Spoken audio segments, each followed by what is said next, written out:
రామస్వామి దీక్షితుల వారికి పెద్దగా ఇష్టం లేకపోయినా, చిదంబరనాథ యోగి కూడా ఆయనకి గురువే కదా! సరే ఆయన చేతిలో నా కుమారుడు మంచి శిక్షణ పొందుతాడు అన్న ఉద్దేశంతో తన కొడుకు ముత్తుస్వామి దీక్షితుల్ని చిదంబరనాథ యోగి వెంట పంపించారు.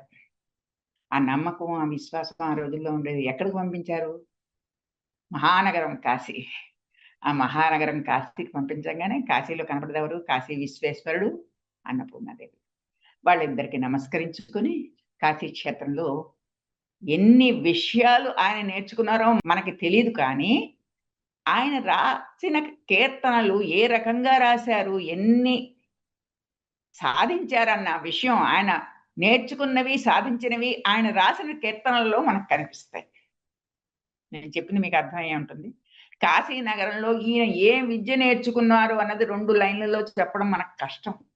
కొన్ని సంవత్సరాల సాధన అది. అలాంటి విద్య నేర్చుకుని ఆయన అది ఒక్కటే నేర్చుకోలేదు. జ్యోతిష్యం నేర్చుకున్నారు. తర్వాత మన మామూలు అనేక విషయాలు పరంపరగా వచ్చే విషయాలు కొన్ని. కొన్ని చూస్తే అర్థమవుతాయి. కొన్ని తెలిస్తే అర్థమవుతాయి. ఇవన్నీ నేర్చుకుని, ఆవహింప చేసుకుని, ఆ కాశీ నగరాన్ని వదిలిపెట్టలేక అలాగ అక్కడ నేర్చుకుంటూ సాధన చేస్తూనే ఉన్నాడట. ఇతని సాధన విధానం చూసి, ఈ మంత్రజప సాధన చూసి, ధ్యానము, దృష్టి నిలిపే విధానం చూసి గురువుగారు చాలా ముచ్చటపడిపోయారు. వీరి సౌమ్యత, సాధన, జ్ఞాన తృష్ణ, ఉపాసనా పద్ధతులు ఇవన్నీ గమనించిన చిదంబరనాథ యోగి గురువుగారు చాలా సంతోషించారు. అంతేకాదు ఉత్తర భారతదేశపు సంగీతాన్ని అంటే మన హిందుస్థానీ సంగీతం అంటారు కదా! ఆ హిందుస్థానీ సంగీతంలో కూడా కొన్ని రాగాలు ఈయనకి అలవడ్డాయి. ఆయన అది కూడా నేర్చుకున్నారు. అది కూడా సాధన చేశారు.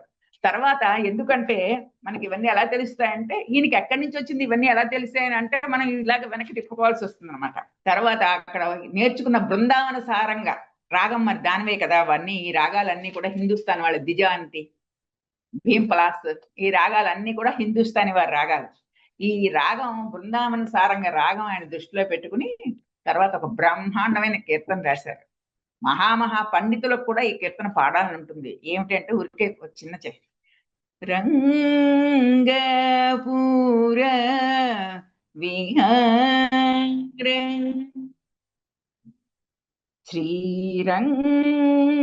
శ్రీరంగపూర విహార జయ కోదండరామావతార రఘువీర శ్రీరంగ పూర ఈ కీర్తన మీరు వినే ఉంటారు. మహాసభల్లో తప్పకుండా పాడాలని తప్పించిపోతారన్నమాట ఇలాంటి. అలాంటిది బృందావన సారంగ రంగంలో అద్భుతమైన ఒక కీర్తనని ఆయన మనకి తర్వాత కాలంలో అందించారు. తర్వాత అన్నపూర్ణని చూసి ఈయన అన్నపూర్ణే విశాలాక్షి అన్నపూర్ణే విశాలాక్షి అఖిల భువన సాక్షి కటాక్షి అన్నపూర్ణే అని ఈ కీర్తన రాశారు. అందులో ఆయన ఎలా వర్ణిస్తారంటే ఓంకారిణి దురితాపహారిణి. సరే అమ్మవార్లందరికీ పాపాలు హరిస్తావు, ఓంకార స్వరూపిణి అని చెప్తారు. కానీ ఆయన ఏం చెప్పారంటే ఈవిడ దేంట్లో వర్ణించడం ఎలా చెప్పారు? అన్నపూర్ణ మీకు ఎలా కనబడుతుంది అక్కడ? ఒక పెద్ద పాత్రలో గరిటెతో తీసుకుని పాయసం వడ్డిస్తూ ఉంటుంది. మధ్యాహ్నం 12 గంటల వేళకి ఆవిడ ఎప్పుడు కూడా నిత్యం ఈ రోజు కూడా కాశీ అన్నపూర్ణ అందరికీ వడ్డన చేస్తూ ఉంటుందిట. మన గురుచరిత్ర పారాయణంలో చెప్తారు కదా! ఆయన దత్తాత్రేయుడి వారికి వీళ్ళందరూ చెప్తున్నప్పుడు ప్రతి రోజు కూడా అన్నపూర్ణాదేవి 12 గంటలకల్లా ఆవిడ మధ్యాహ్నం అక్కడ వచ్చిన వాళ్ళందరికీ అన్నపూర్ణ ఆ పాత్రని దాన్ని వర్ణిస్తాడు. పాయసాన్న పూరిత మాణిక్య పాత్ర హేమధ్వరి వికృత హరే కాయదాది రక్షణ నిపురధరే కాంచనమయ భూషణాంబరధరే. బంగారపు వస్తువులు పెట్టుకుంది ఉన్నా. అలాగని చెప్పేసేసి ఈ వడ్డించడం, అన్నం వడ్డించడం, పాయసాన్నం వడ్డించడం మానేయలేదు కదా అని రోజు ఈ గంగా నదిలో స్నానం చేసి నువ్వు కూడా అక్కడికొచ్చి ఈ కూర్చుని చేస్తున్నావు కదా అమ్మా అని అన్నపూర్ణని, విశాలాక్షిని ఆవిడని కాశీలో అన్నపూర్ణ, విశాలాక్షి కదా అమ్మవార్లిద్దరు.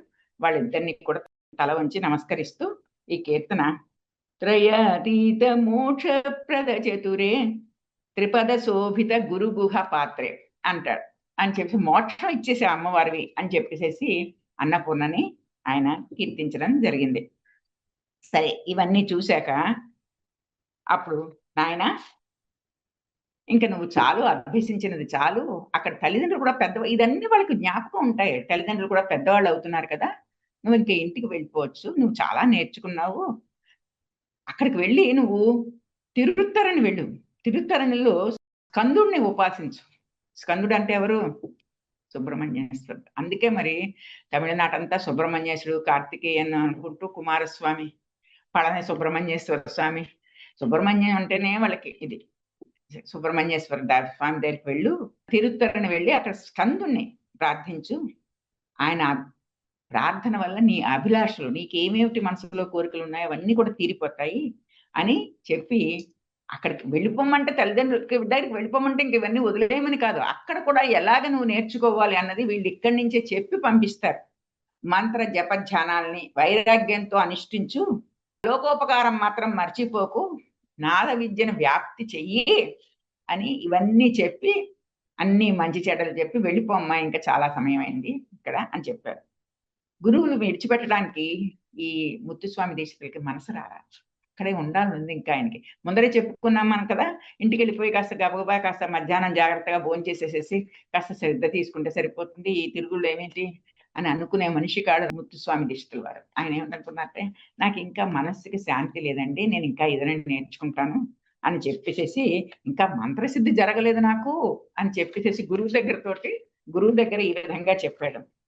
అంటే అప్పుడు గురువు అన్నాడు నవ్వి, నీకు మంత్రసిద్ధి జరిగిందో లేదో నేను చెప్తాను, నువ్వే ఎలా పరీక్ష పెట్టుకుంటావో చెప్పు, నేను నీకు చెప్తాను అని చెప్పేసేసి, నాయన ఒక పని చెయ్యి, చేతిలోకి నీళ్లు తీసుకో, అర్ఘ్యం ఉంటాం కదా దాన్ని, దాంట్లో నీళ్లు తీసుకుని అందులోకి చూడు, నువ్వు ఒకటి తలుచుకుని అందులోకి చూడు, అది నీకు కనబడితే నీకు మంత్రసిద్ధి అయినట్టే. చూసి ఈ విషయాలన్నీ ఎవరు చెప్తారమ్మా మనకి?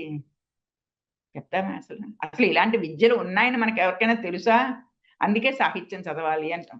ఏ సబ్జెక్ట్ వెనకాలన్న సాహిత్యమైనా ఇదే చెప్తుంది. ఆ అర్ఘ్యం తీసుకుని అందులో నీళ్లు తీసుకో, నువ్వు ఏం కావాలనుకుని చూద్దాం అనుకుంటావో ఆ నీళ్ళలో చూడు, ప్రయత్నం చెయ్యి, అందులో నీకు కనపడిందంటే మంత్రసిద్ధి అయిపోయినట్లే అని చెప్పాను. సరే అని చెప్పేసేసి గురువులు చెప్పినట్టుగా ఈ గంగా జలాన్ని చేతిలోకి తీసుకుని ఆయన చెయ్యి వణికిపోతుందిట. ఆ గంగా జలాన్ని అటువైపు అలా చూస్తే అందులో ఆయనకి వీణ కనపడింది. ఆయన వీణ కనపడింది. అంటే ఆయన వీణని అభ్యసించాలి అని ఇంకా తాపత్రయం పడుతున్నారన్నమాట. అది చూసి నాకు ఇలా కనపడింది. అంటే నీకు మంత్రసిద్ధి జరిగింది నాయన. అంటే నీ మంత్రానికి నీకు ఫలితం వచ్చింది. కానీ ఫలితం వచ్చినంత మాత్రం నువ్వు వదిలేయడానికి వీలే కదా, అనుష్ఠానం చేస్తూనే ఉండాలి. నీకు మెడిసిన్ చదివినాక డాక్టర్ అయిపోయావు, నువ్వు చదవడం మానేస్తే నువ్వు కొత్త టెక్నాలజీ నీకు తెలియదు కదా. అలాగా నువ్వు అనుష్ఠానమే మానేయకూడదు, అనుష్ఠానమే దానికి బలం. అందుకని చెప్పేసి అది చేస్తూ ఉండు ఇంటికి వెళ్ళిపోయి అని చెప్పేసేసి, పాపం గురువుల ప్రేమతోటి ఇంకా వెళ్ళొచ్చు నువ్వు అని చెప్పినట్టుగా చెప్పారు.